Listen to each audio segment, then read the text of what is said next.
नमस्कार, आपका हमारे चैनल पर स्वागत है। सनातन धर्म में कर्म और पुनर्जन्म का गहरा संबंध है।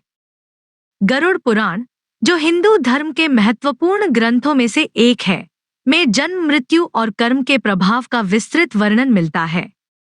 यह पुराण न केवल हमारे जीवन के उद्देश्य को समझने में मदद करता है, बल्कि यह भी बताता है कि मृत्यु के बाद आत्मा को कौन सी योनि, जन्म प्राप्त होती है। पुनर्जन्म की अवधारणा।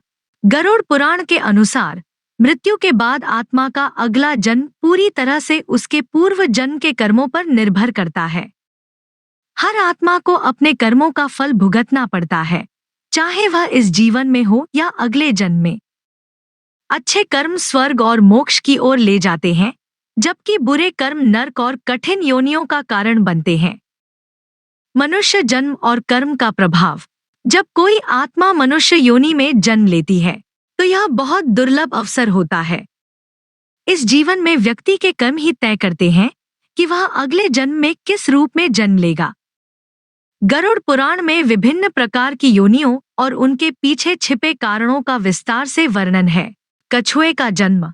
माता पिता को कष्ट पहुंचाने या अपनों के साथ अन्याय करने वाले लोगों को अगले जन्म में कछुए की योनि प्राप्त होती है। कछुए का जीवन काल बहुत लंबा होता है, जो इन बुरे कर्मों की सजा को लंबे समय तक भुगतने का प्रतीक है। स्त्री जन्म। जो पुरुष स्त्री की तरह आचरण करते हैं या उनके जैसे व्यवहार करते हैं, उन्हें अगले जन्म में स्त्री योनि मिलती है। गधे का जन्म। सच्चे मित्र का अपमान करने वाले या धोखा देने वाले लोग अगले जन्म में गधे की योनि में जन्म लेते हैं। कुत्ते का जन्म।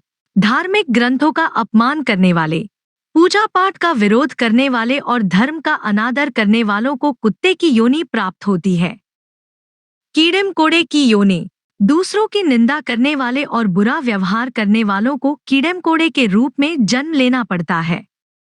यह ऐसी योनि है जिसमें आत्मा सम्मान और सुख से वंचित रहती है। उल्लू का जन्म। दूसरों को मूर्ख बनाकर ठगने वाले और चालाकी से काम निकालने वालों को उल्लू की योनि मिलती है। जानवरों की योनि। शिकार करने वाले और निर्दोष जीवों का कष्ट बढ़ाने वाले लोग जानवरों की योनि में जन्म लेते हैं। मुक्ति का मार्ग। गरुड़ पुराण में भगवान विष्णु ने कहा है कि मृत्यु के समय यदि व्यक्ति भगवान का नाम स्मरण करता है, तो उसकी आत्मा को मुक्ति का मार्ग मिल सकता है। यही कारण है कि शास्त्रों में राम नाम का जप अत्यंत महत्वपूर्ण माना गया है। पिछले जन्म को जानने की विधि।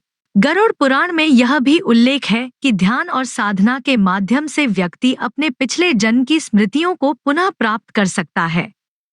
इसके लिए निरंतर ध्यान और योगाभ्यास आवश्यक है। गरुड़ पुराण में वर्णित ये शिक्षाएं हमें अपने जीवन में अच्छे कर्म करने और ईश्वर की भक्ति के महत्व को समझने की प्रेरणा देती हैं। जीवन का उद्देश्य केवल भौतिक सुख नहीं है, बल्कि मोक्ष प्राप्ति के लिए आत्मा को शुद्ध करना भी है। मनुष्य योनि, जो दुर्लभ है, का सही उपयोग करना हर आत्मा का धर्म है।